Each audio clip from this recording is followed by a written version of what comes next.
Assalamualaikum dan selamat sejahtera. Apa khabar murid-murid? Diharapkan semua murid dalam keadaan sihat sejahtera. Saya, Cikgu Afan akan mengajar kalian subjek bahasa Melayu yang bertajuk Damainya Teratak Hamba. Untuk pengetahuan murid-murid, tajuk Damainya Teratak Hamba ini terdapat pada muka surat 131 dalam buku teks Bahasa Melayu tahun 6. Diharapkan semua murid sudah pun bersedia untuk mengikuti pembelajaran pada hari ini.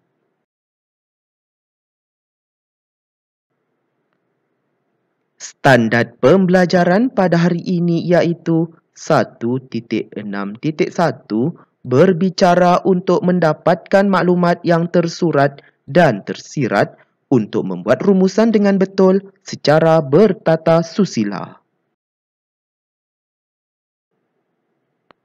Objektif pembelajaran pada hari ini iaitu pada akhir pembelajaran dan pemudahcaraan, murid akan dapat berbicara untuk mendapatkan 4 maklumat yang tersurat dan tersirat untuk membuat rumusan dengan betul secara bertata susila mengenai damainya teratak hamba.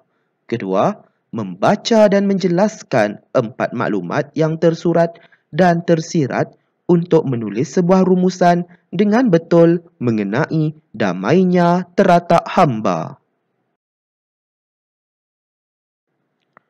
Kriteria kejayaan pada hari ini iaitu murid berjaya berbicara untuk mendapatkan 4 maklumat yang tersurat dan tersirat untuk membuat rumusan dengan betul secara bertata susila mengenai damainya teratak hamba.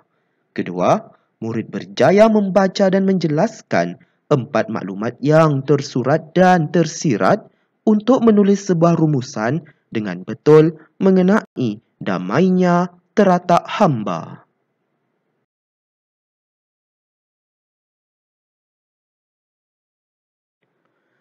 Apakah ciri-ciri keunikan rumah tradisional masyarakat Melayu? Bagus. Sebelum kita membincangkan mengenai ciri-ciri keunikan rumah tradisional masyarakat Melayu dengan lebih lanjut, marilah kita memerhatikan terlebih dahulu gambar yang telah Cik Afan tunjukkan di atas itu menunjukkan sebuah rumah tradisional bagi masyarakat Melayu di negeri Melaka. Pastinya rumah ini sangat unik kerana mempunyai tangga yang panjang di situlah. Dan tangga ini diperbuat daripada jubin yang berwarna-warni di situ. Dan kita lihat gambar yang kedua di sebelah kanan itu menunjukkan sebuah rumah tradisional bagi masyarakat Melayu di negeri Sarawak. Dan kita lihat ciri-ciri keunikan rumah tradisional masyarakat Melayu di bawah itu. Dan kita lihat gambar yang di bawah itu menunjukkan sebuah rumah dan rumah ini sangat unik di bahagian bumbungnya kerana berbentuk V yang terbalik di situ. Dan rumah ini mempunyai tangga dan bertingkatlah. Seterusnya kita lihat ciri yang kedua di situ menunjukkan rumah tradisional masyarakat Melayu kebanyakannya tidak menggunakan paku untuk mencantumkan beberapa bahagian rumah tersebutlah. Dan murid-murid dapat lihat di sini menunjukkan mereka menggunakan sistem tanggam, iaitu mereka perlu menebuk lubang ataupun membentuk satu ruang khas bagi memudahkan proses penyambungan bahagian-bahagian rumah. Lihat di situ ya, mereka tidak menggunakan paku kerana menggunakan sistem sambungan dipanggil sistem tanggam. Dan kita lihat ciri yang terakhir di situ terdapatnya kekisi. Kekisi itu yang dipasang di bahagian tingkap. Pastinya membolehkan udara keluar dan masuk dalam rumah tersebut dan dapat menyejukkan kawasan rumah ataupun kawasan di dalam rumah itulah. Sebab pada zaman dahulu tidak mempunyai elektrik. Dan pastinya akan berasa panas sekiranya tiada kipas. Dan mereka menggunakan kekisi ini supaya udara dapat keluar masuk dari rumah mereka lah.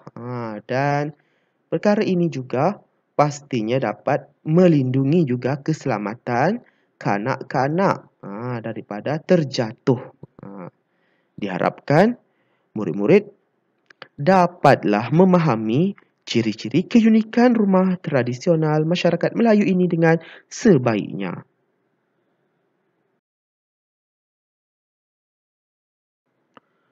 Baiklah murid-murid, mari kita membaca dan menjelaskan maklumat tersurat dan tersirat mengenai keunikan rumah tradisional Datuk Izuni di sebelah ini. Baiklah murid-murid, kita lihat maklumat yang di bawah itu sebelum kita menjelaskan maklumat tersurat dan tersirat mengenai rumah tradisional Datuk Izuni itu. Izuni telah menunjukkan gambar kerangka rumah datuknya di kampung kepada kawan-kawannya. Dia telah memberitahu keunikan rumah tradisional itu. Mainkan peranan sebagai Izuni dan kawan-kawannya untuk berbincang tentang rumah tradisional yang mesra alam itu. Baiklah murid-murid, kita lihat gambar yang ditunjukkan oleh Izuni kepada kawan-kawannya. Dan aktiviti satu ini, murid perlu memainkan peranan bagi watak Izuni dan juga watak rakan-rakannya. Jadinya di sini kita lihat maklumat berkaitan dengan atap lut sinar. Yang pertama di situlah. Kita lihat atap lut sinar itu dipasang di mana? Bagus, tentunya dipasang di bahagian atap rumah itulah kan. Itu merupakan maklumat tersurat. Apakah maklumat tersiratnya murid-murid? Maksudnya kegunaan ataupun fungsi. Mesti kita memerlukan penjelasan. Bagus. Kita lihat penjelasannya ataupun keterangan supaya cahaya dapat masuk. Jadinya di sini cahaya dapat masuk itu merupakan maklumat tersirat, iaitu keterangan berkaitan dengan maklumat tersurat atap lut sinar. Seterusnya kita lihat maklumat yang kedua di bawah itu kekisi. Apakah kegunaan kekisi ini? Sebelum itu kita lihat kekisi ini dipasang di mana? Bagus, dipasang di bawah tingkap itu. Apakah tujuannya? Kita lihat di situ. Supaya memastikan pergerakan udara tidak terhalang. Maksudnya udara boleh keluar dan juga masuk ke dalam rumah tersebut. Dan kekisi tidak memerangkap udara. Maksudnya boleh mengalirkan udara lah. Dan kita lihat maklumat yang ketiga di situ menunjukkan adanya kekuda. Di manakah kekuda tersebut murid-murid? Bagus, iaitu terletak di bumbung rumah Datuk Izuni itulah kan. Apakah fungsi kekuda ini dipasang ya murid-murid? Fungsinya kita lihat di situ. Udara panas keluar melalui ruang antara kekuda dengan bumbung. Jadinya di sini kekuda merupakan maklumat tersurat dan maklumat tersirat, iaitu keterangan ataupun penjelasan yang sesuai berkaitan dengan kekuda ini, iaitu udara panas keluar melalui ruang antara kekuda dengan bumbung. Itulah maklumat tersirat, iaitu keterangan lah ataupun penjelasan. Dan kita lihat lagi maklumat yang keempat, iaitu pokok-pokok. Di manakah Datuk Izuni menanam pokok-pokok itu ya murid-murid? Bagus. Jadinya di sini pokok-pokok itu ditanam di hadapan rumahnya ataupun di sekeliling rumah Datuk Izuni. Mestilah ada di tepi rumahnya maupun ada di belakang, bukan di hadapan sahaja. Jadinya di sini, pokok-pokok ini merupakan maklumat yang tersurat. Bagus ya murid-murid. Dan kita mesti memerlukan penjelasan ataupun keterangan supaya dapat memberikan alasan yang munasabah. Jadinya di sini mengapakah pokok-pokok itu ditanam ya di sekeliling rumah Datuk Izuni itu? Jadinya di sini tujuannya supaya pokok ditanam untuk menyerap haba. Jadinya dapat menyerap haba.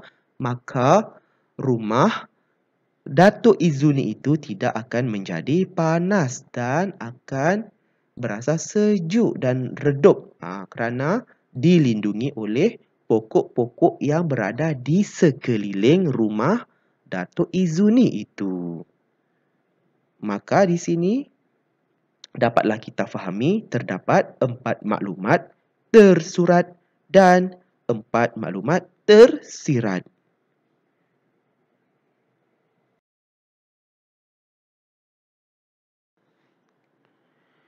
Seterusnya, mari kita mencatat maklumat tersurat dan tersirat mengenai keunikan rumah tradisional Datuk Izuni ke dalam bentuk peta pelbagai alir. Baiklah murid-murid, mari kita meneliti maklumat tersurat terlebih dahulu dan akan diikuti dengan maklumat tersirat di sebelah kanan itu. Dan kita lihat maklumat tersurat yang pertama di situ, atap lut sinar dipasang. Mesti ada penjelasan menggunakan kata hubung keterangan. Bagus. Kata hubung keterangan yang telah Cikgu Afan ajar sebelum ini iaitu KBS 2, iaitu kerana, bagi, supaya, demi, untuk, agar. K kerana, B bagi, S supaya, D demi, U untuk, A agar. Jadinya KBS 2. Mudah kan? Bagus. Jadinya di sini, mengapakah atap lut sinar dipasang? Jadi di sini supaya apa? Membolehkan cahaya dapat masuk ke dalam rumah. Bagus. Seterusnya kita lihat kekisi pula. Maklumat tersurat yang kedua, kekisi. Kekisi dipasang di bahagian tingkap.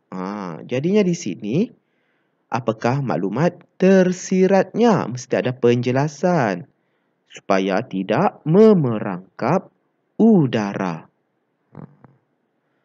Dan kita lihat maklumat tersurat yang ketiga, kekuda dipasang di bahagian bumbung.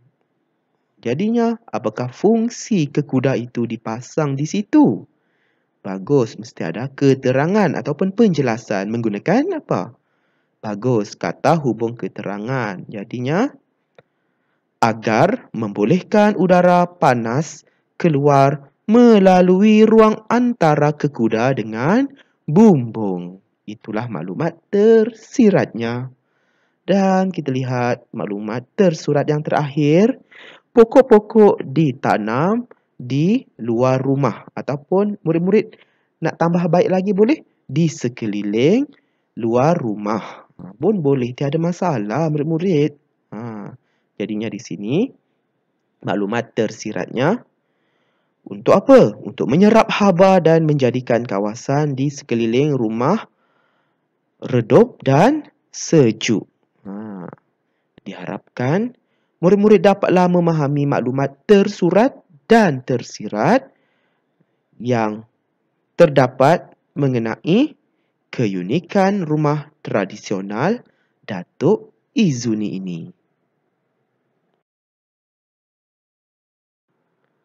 Kini tiba masanya murid tuliskan sebuah rumusan yang bertajuk Damainya Teratak Hamba dalam buku penulisan.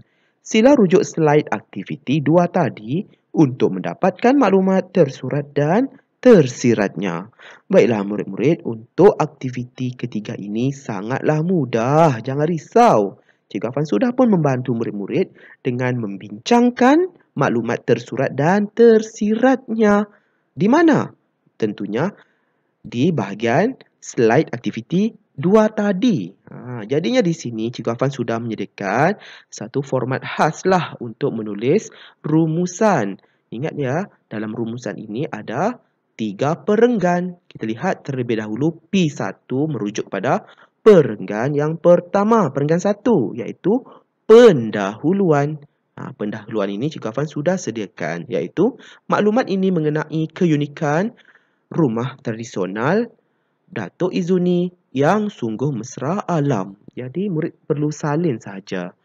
Dan kita lihat P2 iaitu perenggan yang kedua. Dalam P2 ini, perenggan kedua ini mengandungi maklumat tersurat dan juga maklumat tersirat. Pandai.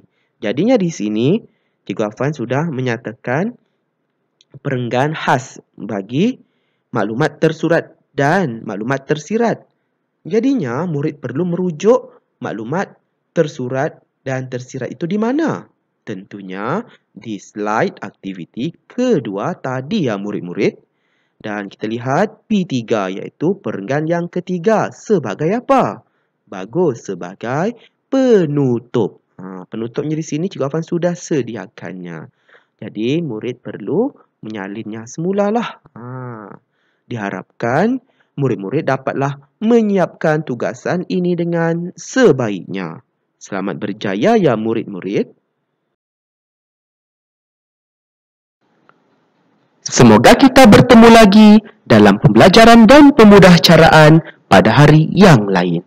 Sekian, terima kasih.